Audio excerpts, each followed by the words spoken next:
Please welcome to the podium, Natalia. So this woman is pregnant, and when a woman is pregnant, we have a lot of expectations, not only the women but also the men. But some of those expectations may change if we add some facts to it. So what would you think if I say that this woman is an alcoholic drinker? So who here believes that the use of alcohol can cause problems or damage or interfere with the fetus on the mom? So today I'm gonna talk about fetal alcohol syndrome.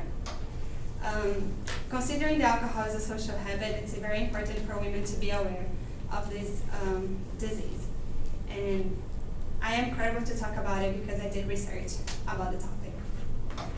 So I'm going to talk about a disease called fetal alcohol syndrome. I'm going to talk about the definition, the symptoms, and the treatment and prevention of the syndrome. So what is fetal alcohol syndrome? According to Harvard Mental Health Letter, alcohol is what pharmacists call dirty drug. And that means that the alcohol can act in different mechanisms to produce different effects. So when the alcohol circulates into the fetus, it may affect the blood, the regulation of self-growth, and it also may reduce the amount of food and oxygen carried to the fetus. According to Drs. Waring, Hewitt, and Thomas, fetal alcohol disorder is an umbrella term describing the range of effects that can occur in an individual whose mother drinks alcohol during pregnancy. And those effects may be physical, mental, and behavioral disorders. According to Underwood, Nizanovich, and Hemsey, fetal alcohol syndrome is a global health concern.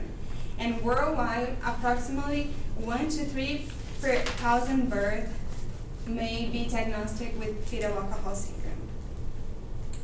So now that we went through what the syndrome is, I'm going to talk about some of the symptoms the disease may cause.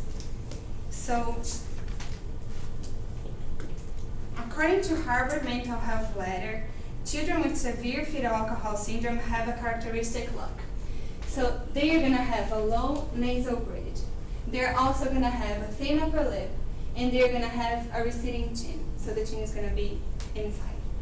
They are also going to be short and thin, and they're going to have a small head. Besides the physical appearance, they're also going to have intellectual and behavioral disability. According to Drs. Nunes, Rousset, and Saul, children and adolescents with fetal alcohol syndrome may have deficits in most cognitive domains, and that includes that they're going to have deficit in intellectual functioning, attention and working memory, executive skills, speed of processing, and academic skills. So now that we discussed some of the symptoms of fetal alcohol syndrome, we will talk about the treatment and prevention. So according to Drs. Pally and O'Connor, treatments for alcohol-exposed infants and toddlers have the potential to capitalize on early neuroplasticity and mitigating some of early manifestations of the syndrome. According to Drs. Waring, Hewitt, and Thomas, alcohol now is recognized as the leading preventable cause of birth defects and developmental disorders in the U.S. And according to Andre, Nizanovich, and Hemsey, given the alcohol consumption is voluntary, fetal alcohol syndrome is the most preventable cause of birth defects and mental retardation. So, as we see, the treatment may minimize all the intellectual symptoms that the syndrome may cause, but considering the alcohol is voluntary and the mother can prevent of drinking while she's pregnant, this may cause the syndrome to be eradicated. So I've just covered the definition, symptoms, and the treatment prevention of fetal alcohol syndrome. According to Wilson and Martel, the perspective of a healthy and happy life begins in the womb as the child develops in body, mind, and spirit. However, science suggests alcohol is more damaging than once thought, even in small doses. So fetal alcohol syndrome is a silent epidemic that does not discriminate against race, culture, or class.